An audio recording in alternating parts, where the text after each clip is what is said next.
¿Alguna cuestión?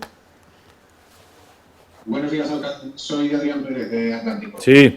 Yo quería preguntarle sobre su opinión acerca de este tema que vuelve a salir a la luz del pago de las autovías, en principio como muy tarde, hasta 2024. Está Bueno, anunciado en su momento, hay pero ahora, ¿cuál de, es su opinión de ello? de esto ya habló el Partido Popular, se habló tantas veces y tantas veces que es imposible dar una opinión hasta que conozcamos qué es exactamente de lo que estamos hablando, ¿no?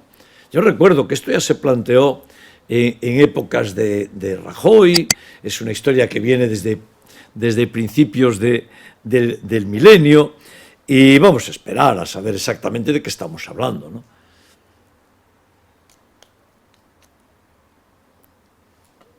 Más cuestiones. Muy bien, muchas gracias. Muy amables.